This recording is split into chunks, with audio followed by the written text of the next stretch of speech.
अस्सलाम वालेकुम मेरी प्यारी यूट्यूब फैमिली। आज के दिन का आगाज़ किया नाश्ते थे और उसके बाद हमने किया ग्रॉसरी करने का प्रोग्राम। इसके लिए हम आगे कॉस्को और कॉस्को से हमने की शॉपिंग। हमारी मंथ में 1 या 2 बार कॉस्को से शॉपिंग ज़रूर होती है। ये एक ऐसा ग्रॉसरी स्टोर है जहाँ आप हर चीज़ एक जगह से बाय कर सकते हैं। क्वालिटी और क्वांटिटी दोनों ही बहुत अच्छी हैं यहाँ। यहाँ रहने वालों को कॉस्को का पता होगा और न्यू आने वालों को मेरी तरफ से मशवरा है कि यहाँ ज़रूर शॉपिंग के लिए आएँ। हर चीज़ आपको एक ही जगह से अवेलेबल है, बहुत अच्छी चीज़ क्वालिटी में। इसके बाद हम गए खाने के लिए। लंच हमने किया बच्चों की पसंद से, बड़े ही मज़े से। बच्चों ने भी खाया और हमने भी। उसके बाद आए अब कनाडा की कुछ चीज़ें दिखाती हूँ आपको। कनाडा के ये मौसम इंसान की ज़िंदगी की तरह बदलते हुए। ये आजकल तो यहाँ गर्मी स्टार्ट हो गई है, मगर हमारे कनाडा को देखें, जब ये बर्फ़ से ढकता है और बर्फ़ से भर जाता है तो कैसा लगता है। ये देखें कनाडा का बर्फ़ का तूफ़ान, बिल्कुल इंसान की ज़िंदगी की तरह, कभी बहुत खुश, कभी बहुत दुखी और कभी ऐसा कि ना दुख है और ना सुख है। ऐसी है कनाडा की लाइफ। जब हम यहाँ आए थे उस साल तो कनाडा का वेदर ऐसा था कि जिसने बाहर भी नहीं निकलने दिया। हर साल हम उस साल को याद करते हैं जिस साल हम यहाँ आए। खैर, आप ये देखें कि कनाडा कैसे बर्फ़ की वाइट चादर से ढक गया है। फिर आहिस्ता ऐसा होता है ऐसा कि ये चादर मेल्ट होती है और दुनिया में ऐसे लगता है कि हम वापस आना शुरू हो गए हैं। काम तो कोई नहीं रुकता बर्फ़ की वजह से, स्नो से कुछ भी नहीं रुकता, लेकिन इंसान की ज़िंदगी जो है वो बस थोड़ी ये होती है, महदूद हो जाती है।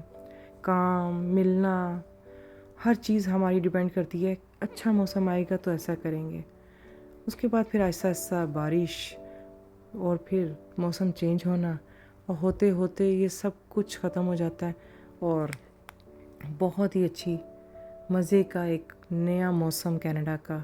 ना ज़्यादा ठंड ना ज़्यादा गर्मी, बड़े मज़े का। ट्रैवल करने का भी मज़ा आता है, मिलने मिलाने का, शॉपिंग करने का, बच्चों को भी बहुत मज़ा आता है। हम इंजॉय करना शुरू करते हैं। खैर, इंजॉय तो हम स्नो में भी बहुत करते हैं, क्योंकि स्नो जो है वो हमें बहुत पसंद है। स्नो से कुछ रुकता नहीं है, ना लाइफ ना ये, बस दिन एक छोटे हो जाते हैं, बहुत जल्दी काम करना पड़ता है और मुश्किल हो जाता है ट्रैवल करना, मुश्किल होता है बच्चों को बाहर लेके जाना, लेकिन साथ साथ हमारे सारे काम चलते हैं। उसके बाद आप ये देखें, अब आ गया है समर। देखिए ज़रा कनाडा की खूबसूरती। क्या ये वही मुल्क है? क्या वही ज़मीन है? ऑलमोस्ट इस मूवी में वही जगह हैं जो कि पहले बर्फ़ से ढकी हुई थी और फिर उसके बाद बर्फ़ ख़त्म हो गई। और देखें ज़मीन ने कैसा सब्ज़ा और कैसी हरियाली लेकर आया। बहुत ही खूबसूरत ये ग्रीनरी होती है कनाडा की। जो ही बर्फ़ ख़त्म है, छोटे छोटे पत्ते और नए पौधे बहुत खूबसूरत नज़र आते हैं। कनाडा में बहुत ग्रीनरी है, बहुत दरख्त है, बहुत पानी है, बहुत स्नो है, और हर बाहर रहने वाले की एक ही बात है कि इसको जन्नत ना समझें, लेकिन ये जन्नत से कम भी नहीं है। जैसे कि इंसान जहाँ भी रहता है यही समझता है कि जो दूसरा है किसी और जगह पे वो ज़्यादा खुश है। हम भी ऐसे ही समझते हैं कि हम यहाँ हैं, पाकिस्तान वाले खुश हैं, या पाकिस्तान वाले समझते हैं हम खुश हैं। बेसिकली इंसान जो है ना वो कहीं भी खुश नहीं है। मेरी तो ये थिंकिंग है। आपकी क्या है मुझे कमेंट्स में ज़रूर बताना। लेकिन आप खूबसूरती देखें, आसमान देखें, कैसे ये वाइट हुआ हुआ था और अब ये ब्लू है।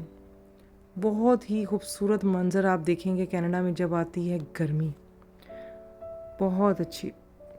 हमारी ज़िंदगी में भी ऐसा था, कभी कोई मसला आ जाता है, कभी कोई दुख आ गया, कोई तकलीफ़ आ गई, हम कहते हैं कि नहीं ये तो कभी ख़त्म नहीं होगा, इससे कैसे, लेकिन हम उससे निकल जाते हैं। इसी तरह मौसम भी ऐसा है, स्नो आती है तो लगता है इसने क्या करना है, ये तो तूफ़ान है, ये तो ऐसे है, वो भी बदल जाता है, अगला दिन शुरू हो जाता है।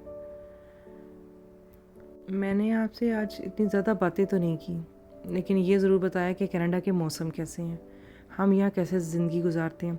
आगे मैं इससे ज़्यादा मज़ीद आपको बताऊँगी। अल्लाह हाफ़िज़।